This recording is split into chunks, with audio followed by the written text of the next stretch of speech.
Olá, eu sou o Rogério Bon e nós estamos iniciando mais um programa Negócios de Família, aqui pela TV Cidade em Farroupilha. Os negócios de família, eles têm uma complexidade diferente, porque afinal de contas, além daquela relação profissional entre as pessoas, existe também uma relação afetiva.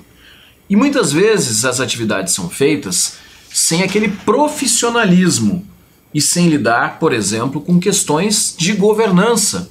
O que é isso? O que são questões de governança?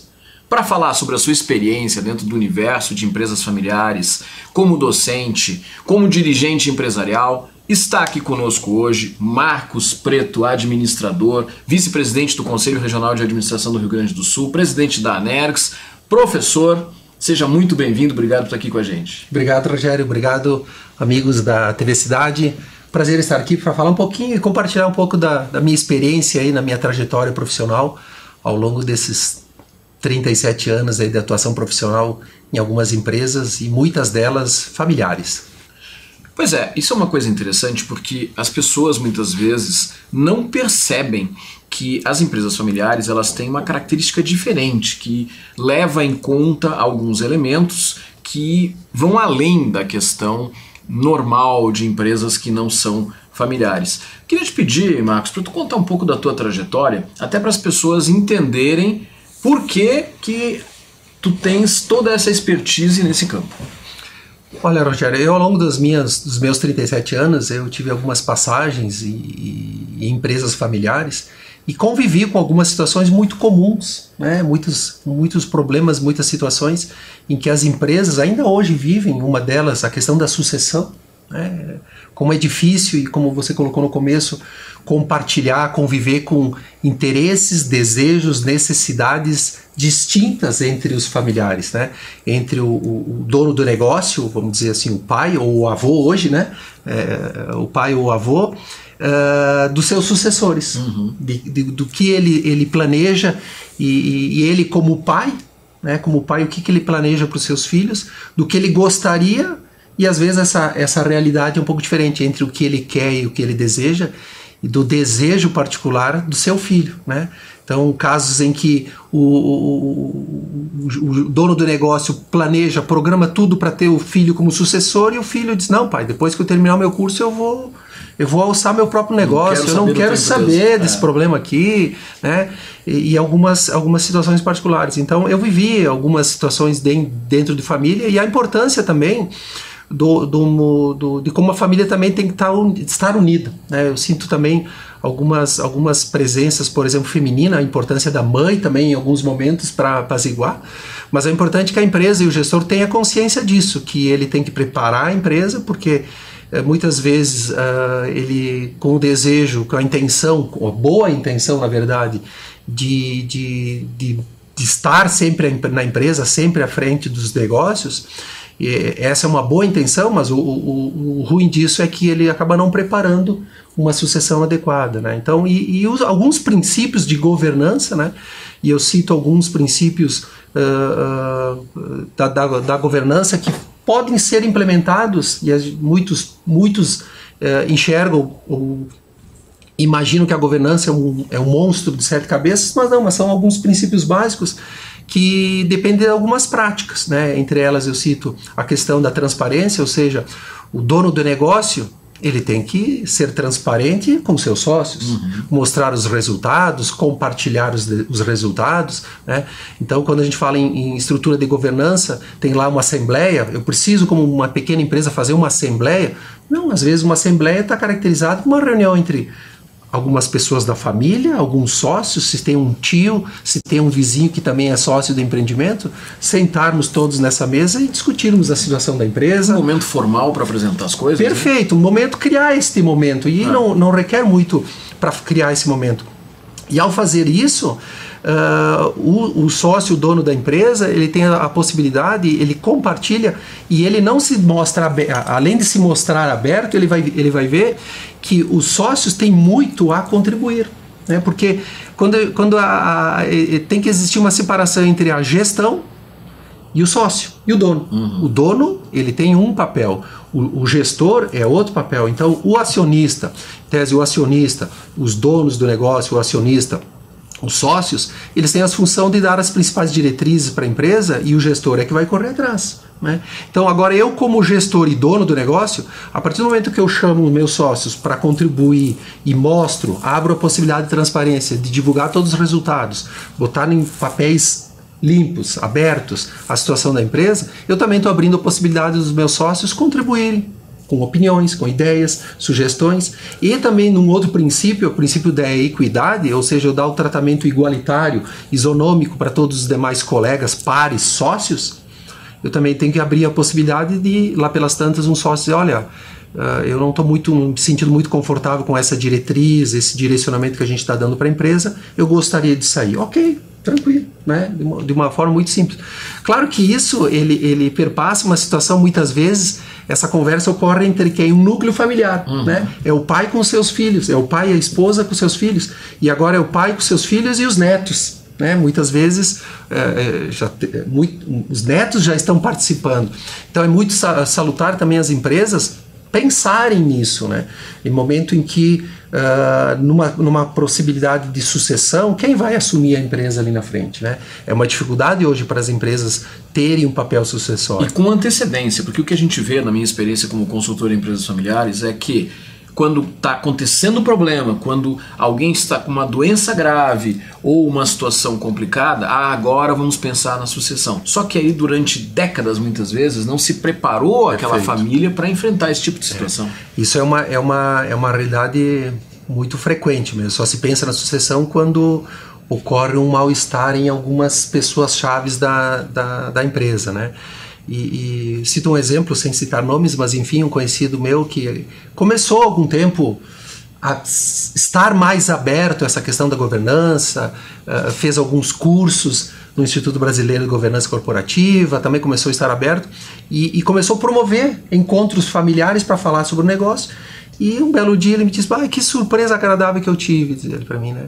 Meu neto lá com seus 16 para 17 anos, estava lá na reunião também conversando, e eu percebi nas perguntas dele que ele tem o tino que pode ser uma pessoa com potencial e vamos explorar isso para ele ser um potencial ali na sucessão e ser um futuro gestor da empresa. Caso contrário, e aí cito o que você colocou, a questão da profissionalização, lá pelas tantas, o conselho familiar, né, o núcleo familiar vai chegar à conclusão que, olha, não temos condições de tocar o negócio e de dar andamento ao negócio como nós gostaríamos, talvez pela complexidade, pelo tamanho, ou talvez pelo espaço, não tem espaço para todo mundo, vamos buscar uma pessoa de fora? Ok, então muito bacana ter um conselho familiar, uma estrutura familiar que decida sobre isso, e uma vez criado isso, uma vez estabelecido, cria uma coesão, e a partir do momento que há uma coesão, há um delineamento, uma diretriz formal, e todo mundo acaba apoiando. Então isso é bem salutar também para as empresas. Quando a gente fala de empresas familiares, é muito comum a gente falar, e já várias vezes aqui no programa nós falamos dos 3 círculos da empresa familiar, quer dizer, o círculo da família, o círculo do negócio e o círculo da gestão, onde eles necessariamente precisam ser tratados de forma diferente. Quer dizer, não é pelo fato de eu ser familiar que eu tenho que ser gestor. Perfeito. Não é pelo fato de eu ser familiar que eu tenho que ser dono da empresa. Não, as coisas são independentes.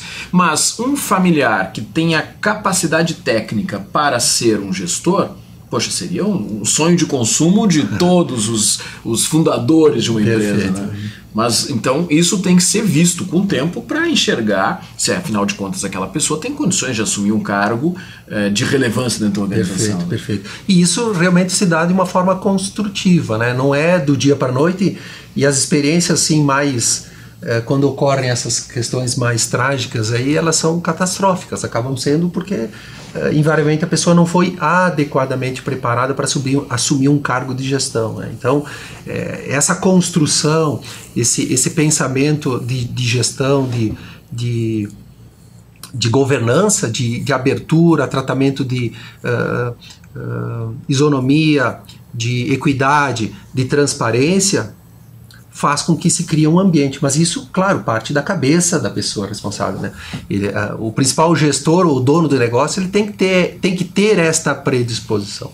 Às vezes ele não tem, não acontece, não ocorre isso, lamentavelmente, e depois os resultados acabam acontecendo de uma forma não desejada. Mas é um caminho importante. Então eu costumo dizer que para as empresas familiares pequenas, né, e o universo de empresas pequenas é enorme, segundo os dados do próprio Sebrae, são 98% das empresas são de tamanho pequeno e médio, né, com uma representatividade muito grande no estado.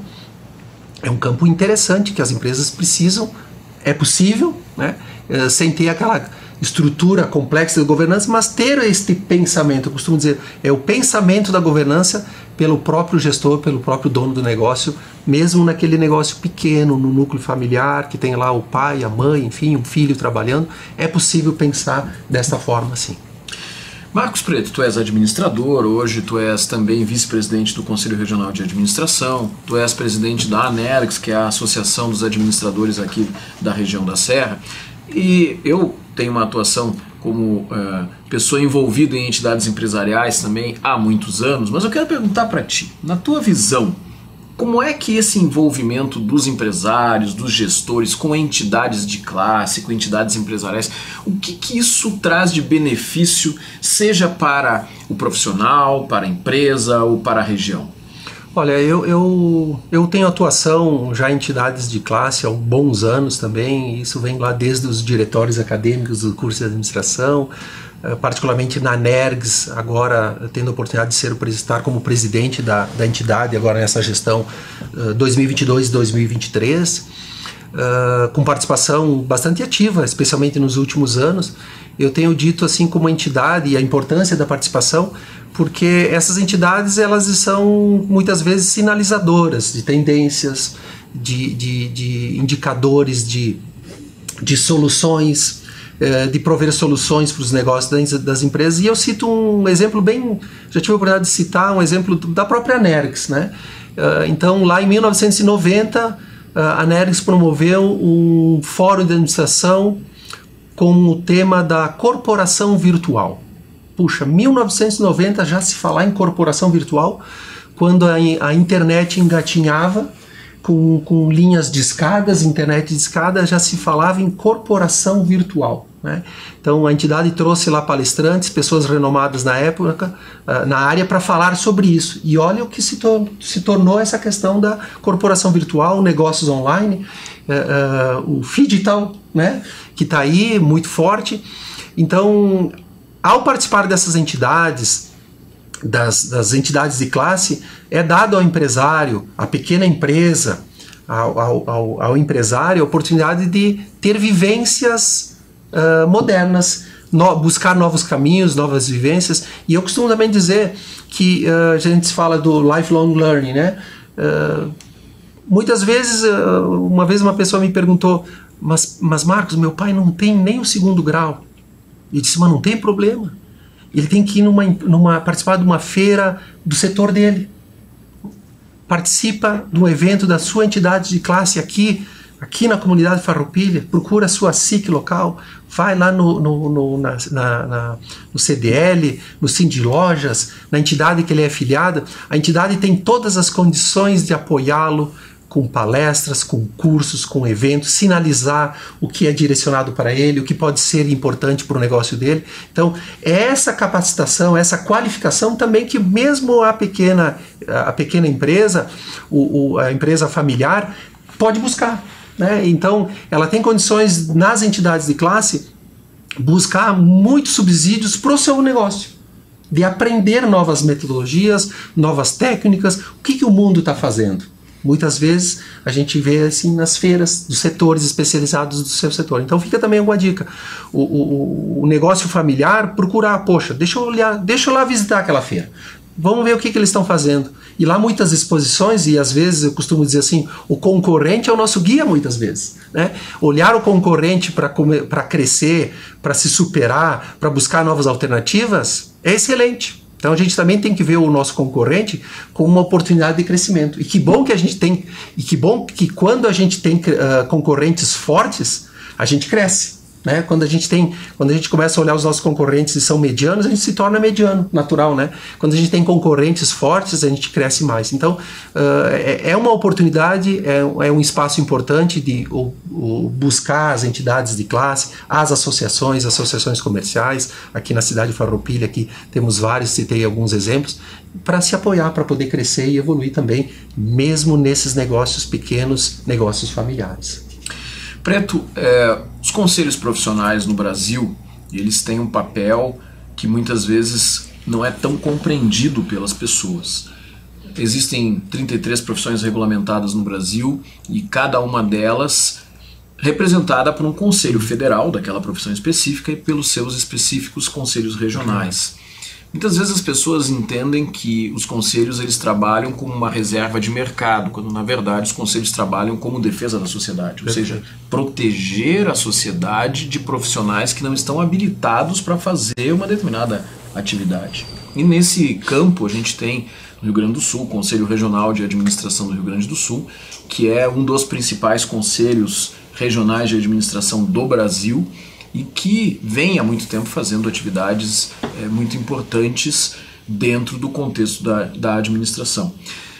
A partir de janeiro tu és vice-presidente do Conselho Regional de Administração. Então, queria te pedir para tu falar um pouco sobre os desafios que esse novo momento está trazendo para o Marcos Preto, né, administrador, e falar um pouco da tua atividade dentro do Conselho Regional de Administração. Perfeito. Primeiro dizer da satisfação, uma honra, né, para mim estar agora como conselheiro efetivo do CRA, também conjuntamente com a presidência da ANERGS, outra entidade, uma entidade de classe muito representativa aqui na nossa região, aqui na região da Serra. E é um desafio, especialmente para mim, porque também eu venho também de uma experiência muito grande, praticamente toda ela focada, centrada em iniciativa privada, e tem algumas particularidades dos conselhos, né? Mas tentando responder a tua pergunta com relação à representatividade e importância do conselho, e existem muitas das profissões regulamentadas, e talvez quando a gente pega alguns exemplos da sociedade, da importância de termos esses conselhos como órgão fiscalizador das profissões, e entre eles o Conselho Regional de Administração e o Conselho Federal de Administração, que muitas vezes a sociedade ela vê algumas profissões, abre aspas, o que eu vou dizer, mais importantes, né? Ou talvez mais representativas, ou talvez sintam mais, né? Então eu costumo dizer assim, poxa, eu vou consultar um médico, parece óbvio que eu preciso perguntar se ele tem o seu devido registro, senão eu não vou, né? Por quê? Poxa, porque eu quero ter certeza que ele está habilitado a fazer aquele serviço. Isso também vale, porque afinal de contas isso pode custar uma vida, certo? Pode custar uma vida. Então eu tenho esse cuidado, eu como cidadão. Agora quando a gente vai para a gestão, para a administração, talvez a gente não tenha essa mesma percepção, mas eu faço a seguinte analogia, né? Uma empresa que faliu, quebrou, quantas vidas ela botou em risco aí? Quantos pratos de comida ela deixou de botar na mesa? Né? Então, aí também advém a questão da importância da fiscalização e do registro na administração, e muitas pessoas não veem a administração como uma atividade, uma profissão importante. Não, ela é importante tanto quanto, porque ela também prevê a defesa da sociedade para que não ocorram e que evitem e que não seja possível trabalhar ou habilitar um profissional se ele não tem a devida competência, basicamente. Então, eu faço essa analogia porque ambos têm os seus efeitos, ambos têm os seus reflexos, ambos têm as suas consequências. Talvez a sociedade perceba talvez a medicina ou talvez até o próprio direito, abre aspas de novo, mais importante, mas ambos têm consequências, e consequências graves sim, porque a partir do momento que há uma quebra, uma situação de uma empresa com dificuldade, ela coloca sim em risco o prato de comida de muitas famílias, dos seus funcionários e quantos filhos que são dependentes dessa empresa. Então, a função da gestão, a função do administrador É importantíssimo. Então, como papel de regulamentação e de fiscalização, o Conselho Regional de Administração, e agora eu tendo a oportunidade também de participar mais ativamente dentro da própria diretoria, tem uma dessas obrigações de fiscalização sim, né, em defesa da sociedade, especialmente em órgãos públicos também, nos editais, fiscalização dos editais de órgãos públicos, na medida em que se prevaleça, se preveja e seja previsto em lei que seja contratado profissionais da administração devidamente registrados e habilitados, que isso seja constado no edital, que o edital para provimento ao cargo tenha que ter lá a sua devida qualificação e registro profissional. Então, acho que é dessa forma que a gente tem que ver, né, a importância dos conselhos regionais na fiscalização e no registro, na regulamentação da profissão, em defesa da sociedade como um todo. A partir de janeiro, tu assumiste uma das vice-presidências do Conselho, né? Queria que tu comentasse um pouquinho a tua atividade, qual é a vice-presidência que tu és responsável e quais são as atribuições que esse cargo te traz? O cargo que eu assumi agora como dentro da diretoria do Conselho Regional é vice-presidente de financeiro. É um cargo para mim desafiador, na medida em que também a minha atuação profissional não foi tão centrada, ou não foi muito centrada na área financeira, mas é um desafio porque, de certa forma, eu ao longo desses meus 37 anos, eu transitei em algumas empresas, inclusive com oportunidade de empresas de capital aberto, onde fazíamos todas as divulgações de resultados aí, na Bolsa de Valores, toda a publicação de todos os resultados, e ao longo dos anos, dentro da minha atividade como diretor também, eu fui, vamos dizer assim, pegando uma habilidade na gestão de números, gestão financeira, e também vi dentro de um coach que eu fiz algum tempo atrás, a possibilidade de fazer uma migração de carreira, uma transição de carreira, que é o que eu também estou vivendo nesse momento, que dentro de uma qualificação, dentro do IBGC, Instituto Brasileiro de Governança Corporativa, fazendo uma qualificação para a posição de conselheiro fiscal. Então, juntou bem esse momento, porque estou buscando essa qualificação para conselheiro fiscal. Então, dentro da atuação do CRA como financeiro, na apropriação das contas, no controle dos orçamentos, foi isso, algumas coisas que eu fiz ao longo dessa minha trajetória também, de controles. Eu também costumo dizer aqui para o nosso público da empresa familiar, né? Tem um jargão na administração que diz, né, sem indicadores não há controle, sem controle não há, sem indicadores não há controle, sem controle não há gestão, né? Não há monitoramento, e se não há monitoramento não há gestão. Então, a questão de controle orçamentário, fazer um planejamento de controle orçamentário, que também é uma das diretrizes, uma das nossas metas em termos de conselho, de termos lá estruturado. Já existe, evidentemente, um orçamento para 2023, mas já estamos pensando já em 2024 no planejamento de longo prazo. Então, também faz parte de algumas atribuições e responsabilidades minhas dentro do Conselho Regional de Administração. Então, está fechando bem, estou vendo com bons olhos, uma excelente oportunidade também em virtude dessa minha transição de carreira para a posição de conselheiro fiscal. Marcos Preto, uma das coisas que a gente aprende ao longo da nossa vida como profissional é de que é inevitável que nós o tempo todo temos que aprender.